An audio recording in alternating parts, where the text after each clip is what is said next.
Hello friends, स्वागत है आपका हमारे YouTube channel the pet vision पर। आज हम बात करेंगे टेस्टिकुलर एक्जिमा इन डॉग्स। आज हम आपको ये बताने वाले हैं कि ये टेस्टिकुलर एक्जिमा क्या बीमारी होती है डॉग्स के अंदर, क्या उसके कारण रहते हैं, क्या उसके रीजन है, क्या उसका ट्रीटमेंट है या क्या उसका डायग्नोसिस पॉइंट ऑफ व्यू है। चलिए हम शुरू करते हैं। सबसे पहले एक रिक्वेस्ट करना चाहूंगा, अगर आपके पास एक डॉग है और आप अपने डॉग की केयर करना चाहते हो, आप अपने डॉग का ध्यान रखना चाहते हो, तो एक प्रॉपर एक वे से हम आपको गाइड करते रहेंगे। तो उसी गाइडेंस को पाने के लिए हमारे चैनल को सब्सक्राइब जरूर कर लीजिए।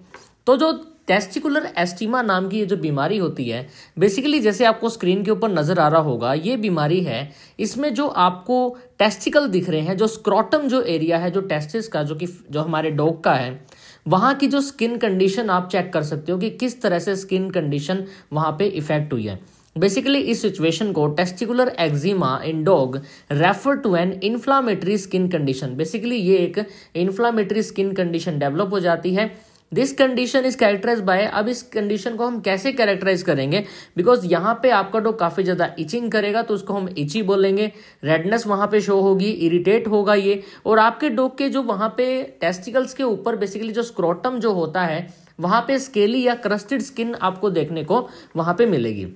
नॉर्मली क्या रहता है कि इस सिचुएशन में आपका डॉग डिस्कंफर्ट फील करता है और अदर सेकेंडरी इन्फेक्शन होने के चांसेस बढ़ जाते हैं अगर आपने प्रॉपर उसका इलाज नहीं करवाया तो आप वीडियोस के अंदर देख पा रहे होगे, जैसे आपको नजर आ रहा है, तो ये सारी की सारी फोटोज जो चल रही हैं, ये टेस्टिकुलर एक्जिमा है।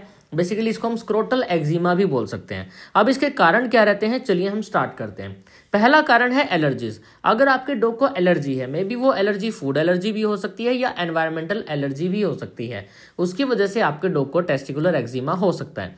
Secondly fungal infection. अगर आपके डॉग का फंगल इन्फेक्शन हो गया है, कुछ फंजाई होती है, तो उन फंजाई की वजह से ऐसा हो सकता है। जैसे डर्मेटोफाइट्स, बेसिकली जो रिंगवॉर्म जो होते हैं, वो भी एक्जिमा कोज कर सकते हैं, या मेलासीजिया जो होता है वो भी आपके डॉग में eczema, basically testicular eczema cause कर सकते हैं।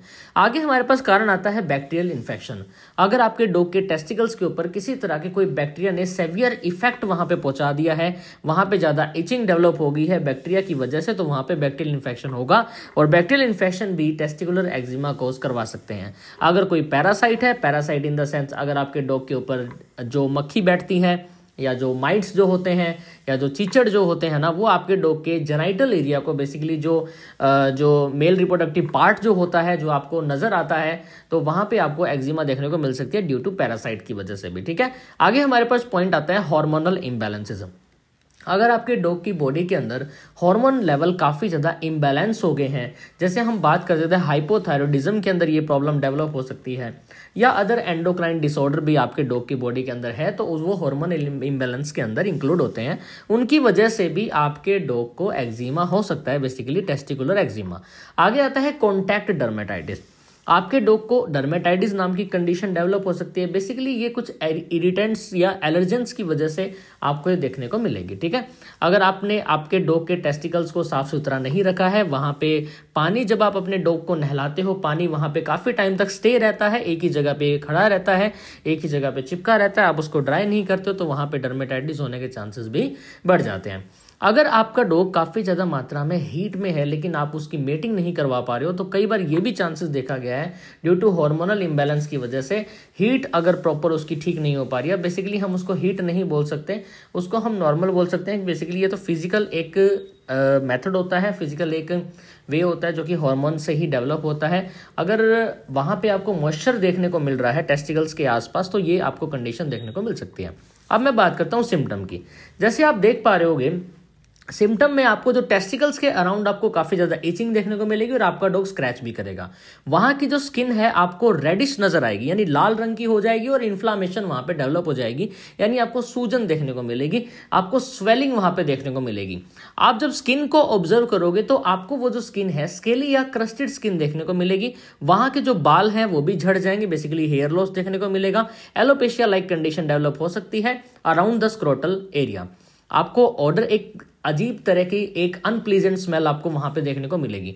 ऑर्डर हम बात करते हैं तो ऑर्डर आपको सेकेंडरी बैक्टीरियल या फंगल इन्फेक्शन की वजह से एक अनप्लीजेंट स्मेल वहां से डिटेक्ट हो सकती है।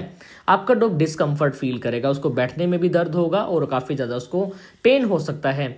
ठीक है, अब मैं बात करता हूं डायग्नोसिस के बारे में। डायग्नोसिस बेसिकली फिजिकल एग्जामिनेशन, यानी हम फिजिकल एग्जामिन करेंगे कि एक्चुअल में ये कंडीशन क्या है, स्केली स्किन कैसे डेवलप हुई है। आप स्किन स्क्रैपिंग करवा सकते हो या बायोप्सी आपके वेट करेंगे, ठीक है, एलर्जी टेस्टिंग करेंगे और कुछ ब्लड टेस्ट से भी हम डायग्नोसिस को कर सकते हैं। अब हम बात करते हैं ट्रीटमेंट से रिगार्डिंग। अब जब आप अपने डॉग का इस प्रॉब्लम के लिए ट्रीटमेंट करवाओगे, इसका बचाव करवाओगे, देन आपको क्या करना है, आपके जो वेटनरी डॉक्टर हैं आपको कुछ टॉपिकल ट्रीटमेंट्स प्रोवाइड करेंगे। बेसिकली कुछ स्टीरॉयड क्रीम्स होती हैं या ऑइंटमेंट होंगे जो कि इन्फ्लामेशन को रिड्यूस करेंगे या इचिंग को भी रिड्यूस कर देंगे। एंटी फंगल क्रीम का आप इस्तेमाल कर सकते हो। एंटी फंगल मेडिकेशंस बहुत अच्छी रिजल्ट करती हैं इस सिचुएशन में। एंटीबायोटिक क्रीम्स आती हैं, वो भी आप इस्तेमाल कर सकते हो। कुछ ओरल मेडिकेशन है जिसमें एंटी हिस्टामिन्स आप दे सकते हैं, स्टीरॉयड्स भी दे सकते हैं।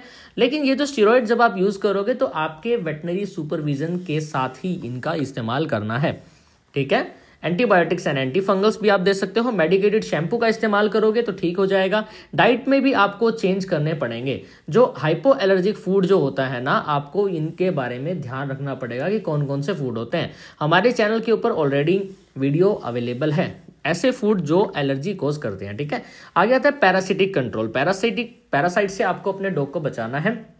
अगर पैरासाइट होंगे तो आपके डॉग में प्रॉब्लम दोबारा से आ सकती है। रेगुलर बाथिंग एंड ग्रूमिंग के ऊपर आपको काफी ज्यादा ध्यान रखना है। अब मैं बात करता हूँ प्रिवेंशन के बारे में। आपको सबसे पहले तो गुड हाइजीन रखनी है, यानी आपका जब डॉग आपको उसको नहला रहे हो तो आपको वो अच्छे तरह से जेनाइटल एरिया को क्लीन कर देना, ठीक है। अगर किसी भी तरह का कोई वहां पे टिक्स है, माइट्स है, मेंज है वहां पे बैठी है तो तुरंत उसका इलाज करवा लीजिए। एलर्जी मेंटेनेंस आपको ध्यान देना है कि किसी तरह की कोई वहां पे एलर्जी तो नहीं होगी है। या आपको अपने वेटनरी डॉक्टर से डेली चेकअप या आप वीक में एटलीस्ट एक बार तो चेकअप के लिए अपने वेट को ये दिखा सकते हो। तो आपको मैंने ये बताया है ये बीमारी टेस्टिकुलर एक्जिमा क्या होता है। घबराने वाली बात नहीं है, ठीक हो जाएगी अगर आप प्रॉपर इलाज करवाओगे। एक क्वालिफाइड वेट अगर इसका एक इलाज कर रहा है तो ये प्रॉब्लम ठीक हो जाएगी, ज़्यादा समस्या वाली बात नहीं है। लेकिन अगर आपने इसको इग्नोर किया, क्योंकि क्या होता है ना कि हमें हमारे डॉग का कई बार दुख पता नहीं चल पाता कि एक्चुअल में उसे हुआ क्या है, और हम टाइम पे डिसीजन नहीं ले पाते कि हमें इस सिचुएशन में क्या करना है, और वो बीमारी काफ़ी ज़्यादा हद तक बढ़ जाती है एक पॉइंट पे जाके, ठीक है। तो तुरंत उसका इलाज करवा लीजिए। और मैं आपको थैंक यू बोलना चाहूँगा, आपने यहाँ तक इस वीडियो को वॉच किया। इसी तरह की इन्फॉर्मेटिव वीडियोस को देखने के लिए जो कि हम स्पेशली डॉग्स के ऊपर बनाते हैं, कैट्स के ऊपर बनाते हैं, हमारे चैनल द पेट विजन को सब्सक्राइब जरूर कीजिए। Thank you so much.